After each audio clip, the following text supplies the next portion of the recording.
የኢሳያስ መንግስት አብይ ትናንት በምክር ቤት ሻዕቢያን አስመልክቶ ለሰጡት ሀሳብ ምላሽ ሰጥቷል። የብልጽግና አካሄድ እስራኤል ከተቆጣጠረችው የጎላን ተራሮች ጋር የሚመሳሰል ነው በማለት የአብይ የትናንት ውሎ በቅጥፈት የተሞላ ነው ሲል አጣጥሎታል።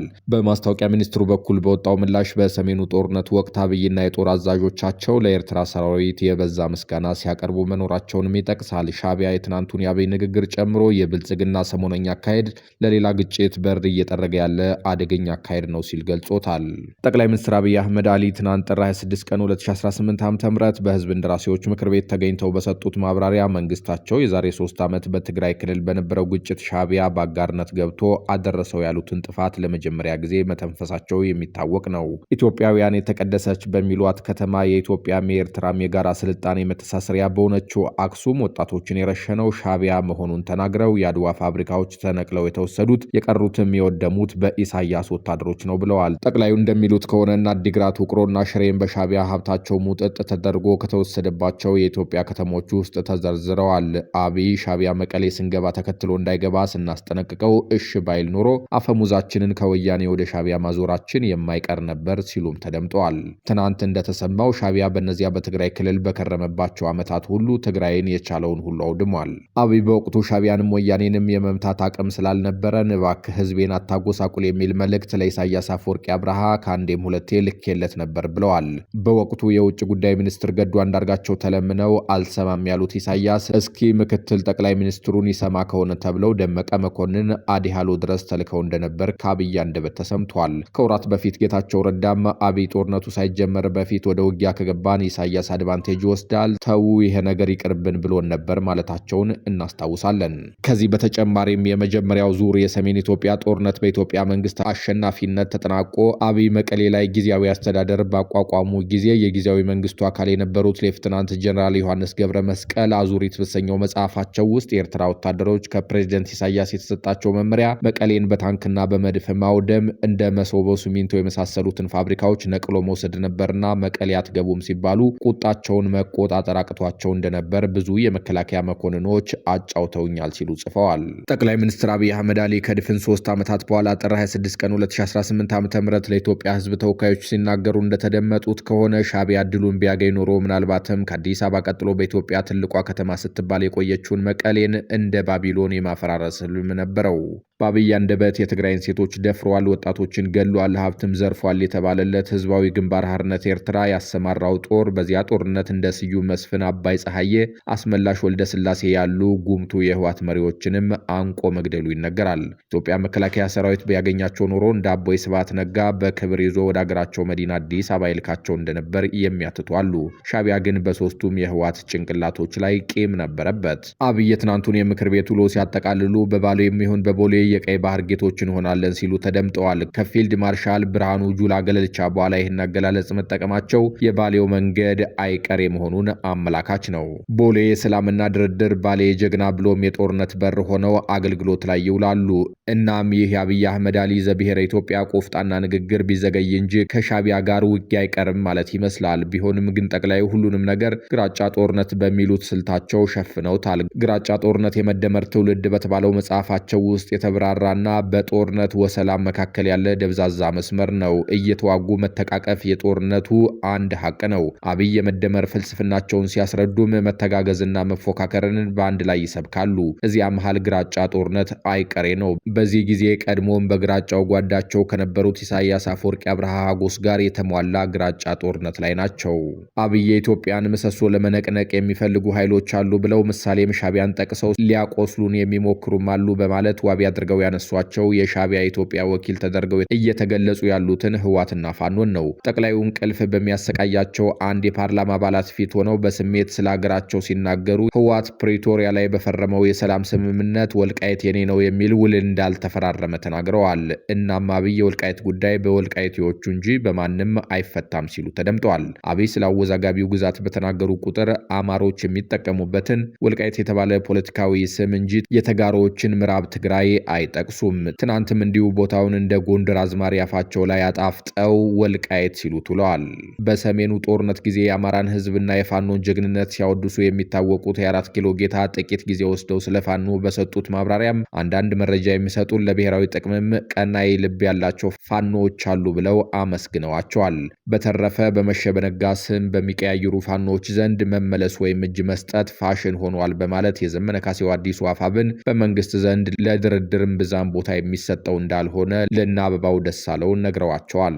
ከአፈ ጉባኤ ታገሰ ጫፎ በስተቀኝ ቁጭ ያሉት ጠቅላዩ በፈገግታ ታጅበው መብረቅና ዶፉን አልፈነዋል፣ ህዋትና ፋኖ ሌሎችም የወፍ ዳና ያህል ተራ ናቸው እያሉ ሲኩራሩ ውለዋል።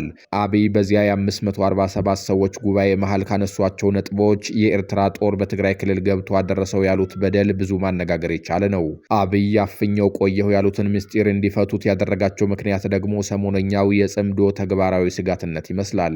ለኢትዮጵያ መንግስት ቅርበት ያላቸው ምንጮች እሁድ ጥር 24 ቀን 2018 ዓ.ም ሌሊት ለሰኞ አጥቢያ የምስራቅ ጠለምት ወረዳ መቀመጫ የሆነችውን የዲማ ከተማን ለመቆጣጠር ከህወሓት ጥቃት ተከፍቶ እንደነበር ጽፈዋል። ምንጮቹ መከላከያ በወሰደው የአጸፋ እርምጃ 17 የኤርትራ ወታደሮችና 8 የህወሓት ታጣቂዎች መማረካቸውን ዘግበዋል። ይህ ዜና ለአብይና መንግስታቸው የቀይ መብራትነት ደረጃ ያለው ሳይሆን አይቀርም። ምክንያቱም ጽምዶ ወታደራዊ ጓደኝነት ሆኖ በአደባባይ ታየ ተብሏልና። ኤርትራና ወታደሮቿ በጥቅሉ በአማሮቹ ዘንድ ወልቃይት ጠገዴ ሰቲት ሁመራ ተብሎ በሚጠራው ቀጠና መገማሸር ከጀመሩ 4 ዓመታት አስቆጥረዋል። ጥር 2014 ዓ.ም ማይጋባ በምትባለው የወልቃይት ማዕከል የተገኘው የዚህ ጣቢያ ዘጋቢ የኤርትራ ወታደራዊ ዩኒፎርም የለበሱና በጊዜው የኢትዮጵያ መንግስት ያቋቋመውን ወታደራዊ ጥምር ጦር ለመርዳት የገቡ ትግርኛ ተናጋሪዎችን አግኝቶ አነጋግሯል። እነ የኤርትራ ወታደራዊ መለዮ ልብስ የለበሱ የሻቢያ ልጆች ወልቃይት ውስጥ ሆነው በጊዜው በቦታው ለተገኘው የጣቢያችሁ ዘጋቢና ጓዶቹ አዲስ አበባ ከዚህ ምን ያህል ይርቃል ብለዋቸው ነበር። ያኔ በቀጥታ እየተዋጉ ወደ 4 ኪሎ የመገስገስ ፍላጎት ያላቸው አይመስልም ነበር። ይልቅስ ጋዜጠኞቹን በፍቅርና አዲስ አበባ ውሰዱን ማለታቸውን ዘጋቢው ያስታውሳል። ከ4 ዓመታት በኋላ ደግሞ እኒያ የኤርትራ ጦር አባላት በቁጥር 17 ሆነው በኢትዮጵያ ጥምር ጦር መማረካቸውን የአብይ መንግስት ደጋፊ መገናኛ ብዙሃን እየጻፉ ነው። ሻቢያ ይህን የሰሜን ምዕራብ ኢትዮጵያ የምጣኔ ሀብት ወታደራዊና ፖለቲካዊ ጠቀሜታ ያለው ቀጠና ለወትሮም ይወደዋል። በ1980ዎቹ በኢሳያስ አፈወርቂ ትዕዛዝ የኮንትሮባንድ ንግድ መናኸሪያ እንዲሆን ተደርጎ እንደነበር ገብሩ አስራት ሉዓላዊነትና ዲሞክራሲ በኢትዮጵያ የተባለ መጽሐፍ ውስጥ አስፍረዋል። በ2000ዎቹ መጀመሪያ ደግሞ በኢሳያስ አፈወርቂ አብርሃ ቀጥተኛ ድጋፍ ያገኘ ነበር የነዘመነ ካሴው ግንቦት 7 ሁመራና አካባቢውን ለእንቅስቃሴው ይጠቀምበት እንደነበረ በዚያ ትግል ዙሪያ የተጻፉ ሰነዶች ያትታሉ። ዛሬ ግን አካባቢው የከፊል አማራ ኃይሎች የህዋትና የብዙ ትግራይ ልሂቅ እንዲሁም የኢትዮጵያ መንግስት መሻኮቻ አማላይ ቀጠና ሆኗል። በጥቅል የፖለቲካ ስሙ ወልቃይት ወይም ምዕራብ ትግራይ የሚባለው ቀጠና ላይ 17 የሻቢያ ወታደሮች ተማረኩ ሲባል ትርጉሙ ብዙ ነው። በተለይ ደግሞ የሻቢያና የህዋት ጥምር ናቸው የተባሉት አባላት ጠለምት ውስጥ ዲማ ከተባለችው ከተማ አቅራቢያ ተማርከዋል ሲባል ታሪካዊ ዋጋው ወደ እነመለስ ዜናዊ አስረስ ዘመን ይመልሰናል። የህወሓት የመጀመሪያዎቹ ታጋዮች በሽሬ አውራጃ ውስጥ ትገኝ በነበረችው ደደቢት ሳሉ መደብ መሰል ጠብ እንደተፈጠረ ተጽፏል። የገበሬና የተማሪ ጠብ ነው ያሉትም አሉ። የገበሬው ጦር መሪዎች እነገሰሰው አየለ መሆናቸው ነው። ተማሪዎቹ ደግሞ መለስ ዜናዊና ጓዶቹ ናቸው። ገበሬዎቹ ይንቁናል ብለው የጠረጠሯቸውን የቃሃስ ዩኒቨርሲቲ ፎራፊዎች ሊገድሉ ሲሞክሩ ተነቅቶባቸው ለመሳስበው ቁርስ ሆነዋል። እና አረጋዊ በርሄ የሽሬና አካባቢውን ገበሬ ታጋዮች ረሽነው በዚያው በሽሬ መቆየት አደጋ እንደሚያመጣባቸው አመኑ። ለመሸሻነትና ለአዳጊው ድርጅታቸው ምሽግነት የመረጧት ቀጣይ ቦታ የጠለምቷ ዲማ ነበረች። እነሆ ዚች ቦታ ነው የዚያኔ ጓደኛሞቹ ህዋትና ሻቢያ በአብይ አህመድ አሊ ጦር መማረካቸው እየተነገረ ያለው። ሰሞነኛ የውጊያ ቀጠና የሆነውን ጠለምትን ተጋሮች ጸለምት ይሉታል። እነ ኮሎኔል ደመቀ ዘውዱ አካባቢውን በኃይል ከመቆጣጠራቸው በፊት ምስራቅና ምዕራብ ጸለምቲ ተብሎ በህዋት ሰዎች የበላይነት ይተዳደር ነበር። በሰሜን ከተከዜ ጋር የሚዋሰን ቦታ ነው። ዋልድባ፣ ማይጠብሪ፣ እዚህ ታሪኳን ጨረፍ አድርገን ያወጋናችሁ ዲማና ፍየል ውሃ የተባሉ አካባቢዎች መገኛቸው ጠለምት ወይም ጸለምቲ ውስጥ ነው።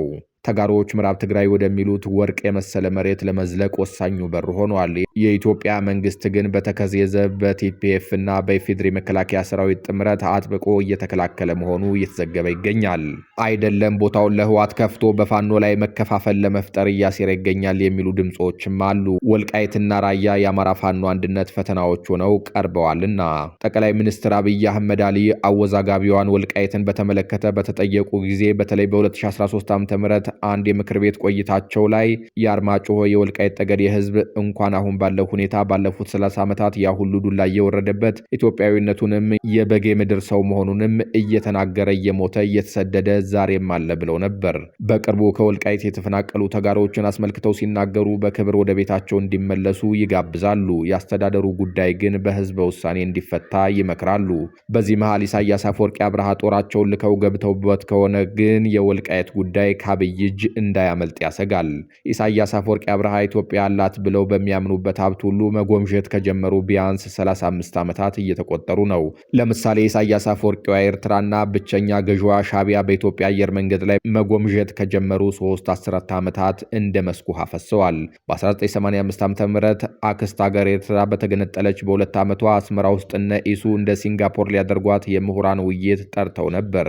በጊዜው ቀይ ባህርን ያህል የዓለማችንን የመርከቦች መናኸሪያ የታቀፈችው ኤርትራ መሪዎች እነ ወዲ አፎም የአገሪቱን ምጣኔ ሀብታዊ እድገት ለመመስረት ያሰቡት በኢትዮጵያ አየር መንገድና ተመሳሳይ ተቋማት ላይ እንደነበር ከውይይት ሰነዶች ላይ መመልከት ተችሏል።